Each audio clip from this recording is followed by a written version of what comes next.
suñu ay autorité amuñu ko. quand même. ndaxte man tey jii nii dossier bii bu tollee. bëgg a yàgg nag.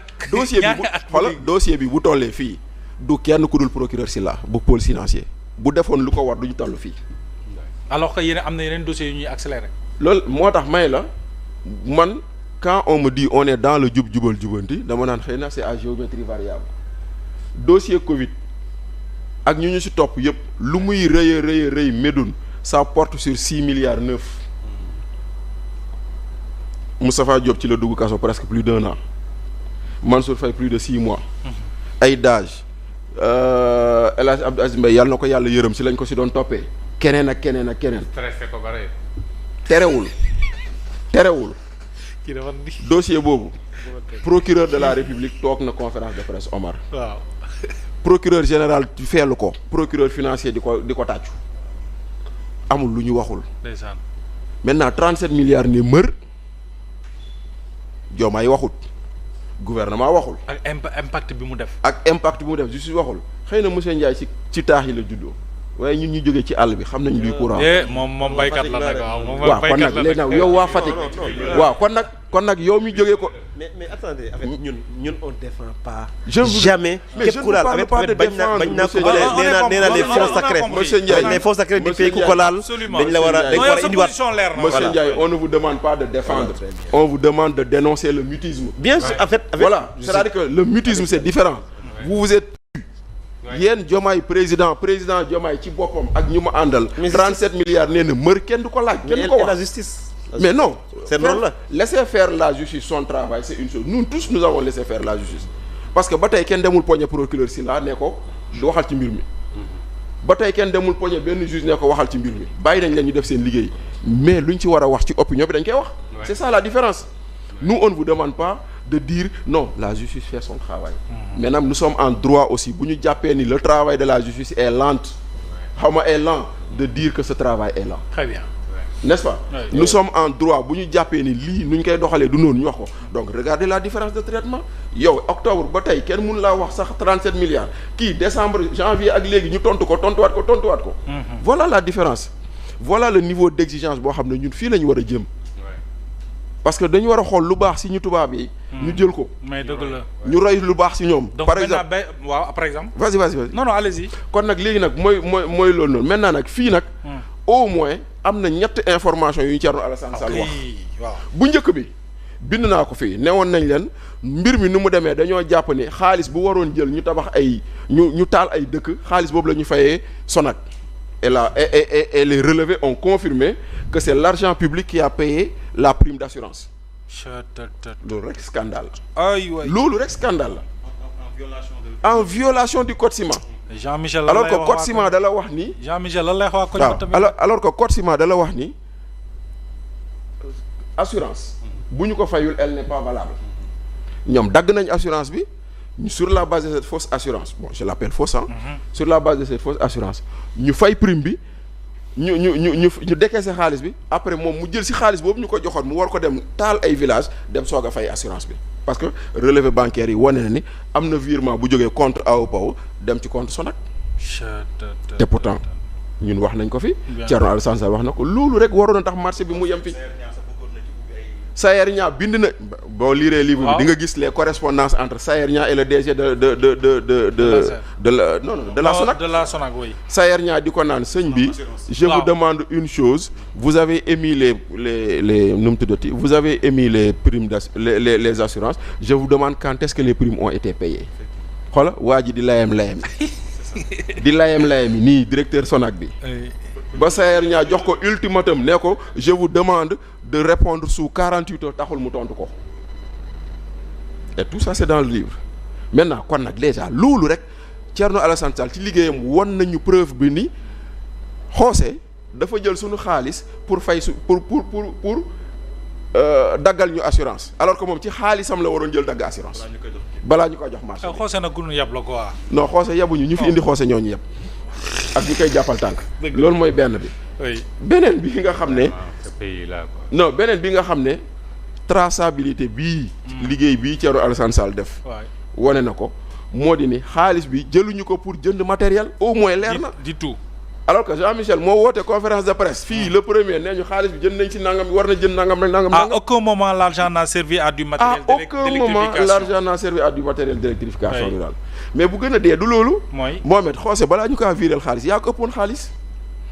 Xoosi Baadu ab faqiir la woon rek dama yàlla baal. xam naa waaye kii bu kay moo yey ne tir. non xoolal. mais Mohamed xam nga ni mbirum crédit impôt. non mais c'est gravissime. non c'est-à-dire alors ñu ngi ñëw Moussa bàyyi ñu bàyyi Bachir terminer.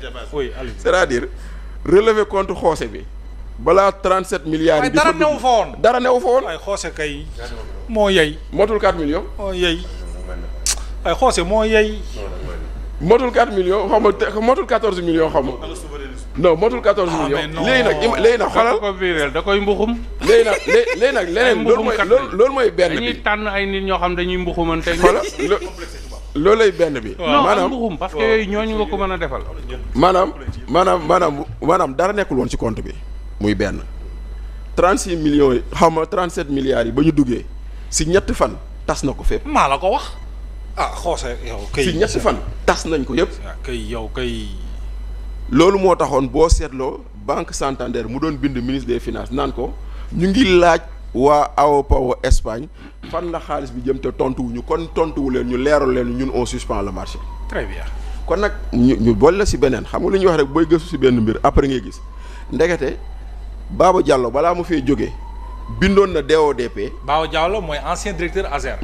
ancien directeur ASER. waaw avant Jean. bindoon na DODP pour waxoon na suspendre décaissement yi. parce qu'il voyait venir. ce qui n'a pas été fait. ce qui n'a pas été fait. Baba Diallo balaa ma fi jógee dafa bind lettre boo xam ne defe naa 13 mai ou 13 juin DODP pour wax nañu suspendre décaissement yi. très bien. maintenant nag les décaissements ont été faits le 11 juin 2024 kon on ne peut pas reprocher quoi que ce soit 11 juin on ne peut rien reprocher à Baba Diallo. maintenant lu tax léegi nag maintenant waa DODP nga xam ne ministère des finances lañ bokk Cheikh Diba nekk seen kilifa ñu jot ordre ni bu leen décaisser ñoom ñu décaisser ñuy autoriser décaissement loolu moo tax question bi boo ko soulever. mais dans cette situation la responsabilité elle est partagée. voilà jëm boo ko soulever tu ne peux pas soulever cette question. ba ci plus haut niveau ah. même président de la République. non je suis très désolé. tu ne peux pas le président am na ci lii nii am na ci tu ne peux pas soulever responsabilité. cette question de bout en bout. parce que moom mooy seen kilifa. bàyyil ma ñëw non tu ne peux pas soulever cette booy question. gérer entreprise lu xew ci entreprise bu oui ci responsable. allez-y Bachir terminal ñu bàyyi Bachir terminal. tu ne peux pas soulever cette question. waaw. tu ne peux pas soulever cette désolé. question sans pointer la responsabilité de Cheikh Diba. Tu ne peux pas soulever cette question sans pointer la responsabilité de Birame Souleye Diop. Encore que enquête yi dafa wone ni ndaxte comme on dit rek da ngay gëstu ci benn mbir après ngay jot. yeneen di ñëw. Encore que au mois d'août 2024 Birame Souleye bind na premier ministre Ousmane Sonko wax ko lu xew lépp ci marché bi di xaar ay instructions te instructions ñëwul. Ça aussi il faut être honnête. oui. Il a rendu compte parce que man dans le livre je dis ce qui me paraît bizarre c'est le silence de Birame Souleye parce que mosoo ko dégg benn yoon mu wax ci waxu AOPAO nii quoi. c'est vrai. après laa xam genre rek ay agité. waaw après laa gis ni ndekete moom au mois d'août il a fait un compte rendu au premier ministre et di xaar ay instructions yi ñëwuñu. d'accord Bachir tegal foofu sa baaraam naa ñëw Nguer yow moom ca conférence yaa nga woon ca conférence ba de presse ba tey ci ngoon ak Thierno Alassane Sall bon bi ñuy féliciter d'abord ci engagement et puis démb ci sa cérémonie bi témoignage bi Aly Ngouille Ndiaye def de ba tey sa matin maa ngi koy seetaan di ree rek pour kii ko ne Thierno xam ne du bàyyi moom waaw depuis conseil des ministres ak li mu wax yëpp moom Aly Ngouille Ndiaye ça veut dire que vraiment il est dans son rôle et en tant que député alors bokkoon nga ci ñi nga xam ne demoon nañu ci village yi doon saytu mbir yi ndax taal nañu am déet léegi nag mbir yi bu ñu tollee fii nga am ci plus d'ample d'information lan ngay teg ci loxo sénégalais yi Nguer.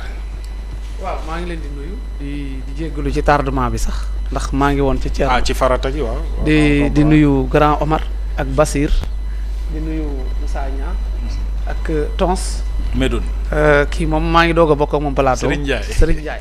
pourtant boo ñëwee yow la njëkk a laaj. waaw di leen ñaanal jàmm.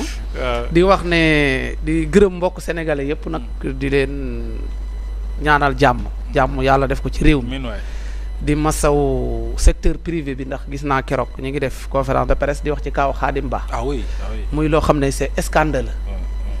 mooy douane jël na ko dénkaane ko yóbbu ci juge d'instruction ba chaque jour nga dégg ma naan man code douanier nan la mën a ëppee doole suñu constitution bi man loolu moo ma jaaxal xanaa douane même boo ko ameelee tribunal ngeen koy réglé ji magistrat di saisi ñoo leen di àtte mais duñ jël doomi jàmm rek dénkaane ca kaso ba ne ko yow yaay def ay fraude douanier yaa importé yaa te man musuma xam Xaadim ba ci importé wax dëgg yàlla man SAR laa xamoon ci koy importé te yaakaar naa douane kii importé la wala problème man lii laa xam mais Xaadim ba moom